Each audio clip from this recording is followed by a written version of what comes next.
Hello, welcome to another video, and this one is like a series of regressions of hip stretches to try and improve hip mobility.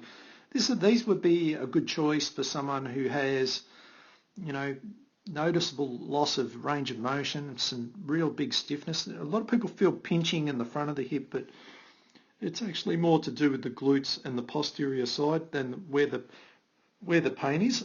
And this stretch here that Dylan's showing us, this is, and he's pointing there that this is where he's feeling it on the right-hand side. He's feeling a stretch on the right-hand side. And what he's explaining here is the setup of it is why we call this the 90-90 stretch, because it's 90 degrees with both legs. And you can sort of see it's 90 degrees at the hip with 90 degrees at the knee and vice versa. All right. And you would basically just try to hold this stretch for, 30 seconds or so. And like he's saying here, you should feel this in the right glute when it's done well. Now, there's a very important part of this that you want to make sure is that your back must remain in neutral. That's why he doesn't curl himself over, which he's going to show on the second stretch. So this is one that's a regression of the pigeon stretch, as often people call it. Sometimes people with real significant stiffness can't sit up. See how he zipped there gives you a good idea of how straight he is. Some people are so stiff through this region, obviously their knees off the ground for a start, but they're falling out to the side. Their body is over here, so their head is over there and their arm is out here somewhere. What I tend to do is, to help that, I might put a Swiss ball there and they can rest their arm on the top.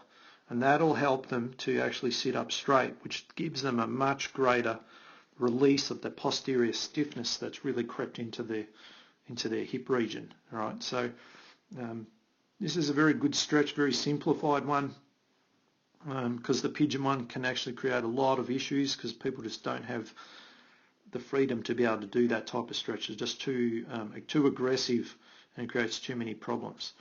All right, so then if we move into the pigeon stretch now, so someone who's find that 90-90 is a little bit easy, they don't have any of the pinching, then we can take it up a notch and move it into this one, which does give you a little bit more ability to create a bit of an extra stretch out of it. So Dylan again showing how you set up. So firstly you stick that leg back behind you, then you drive this hip into its rotational part, because we want to feel the stretch on this side.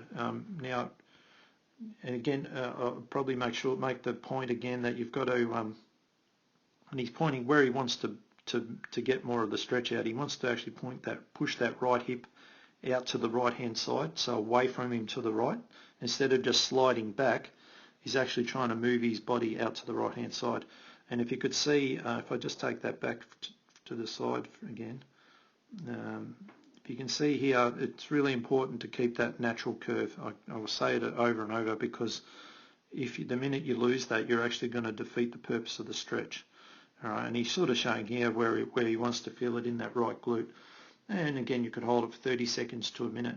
I tend to avoid putting my elbows on the floor because, again, it just rolls that pelvis under and it puts you out of position, which, again, defeats the purpose of the stretch.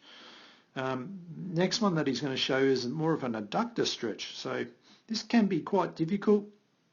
So he's showing there abductors are groin muscles, if you're not sure what that means.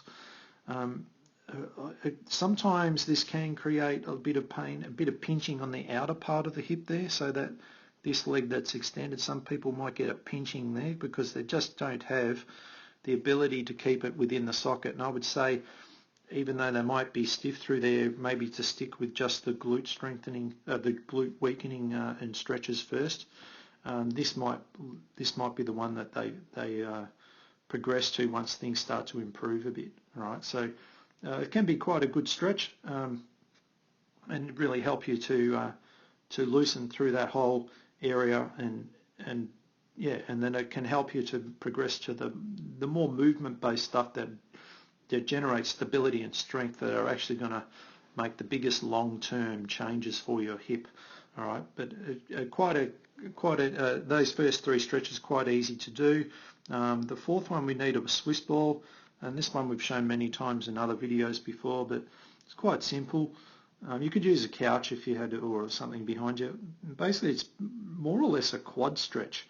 but it's way more effective than the standing up and pulling your foot behind you in the standing position. Just this kneeling position introduces a bit of stability on this front leg, not too much, but it's almost a lunge.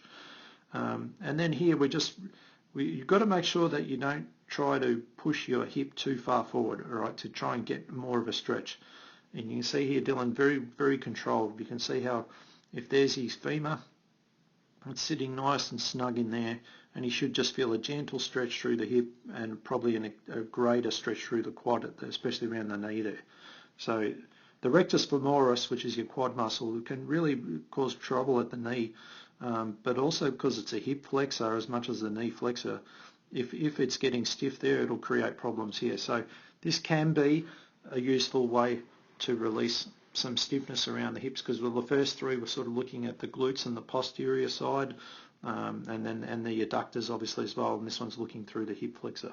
All right, so there's several ways to work on your hip flexibility, range of motion, and then you would follow it up with the hip mobility drills that we'd shown on a previous video. So just check in the description below, because I've got the link to that one, that if you hadn't seen that before, because that follows on after these ones. All right, so I hope you enjoy that, and we'll see you on our next video.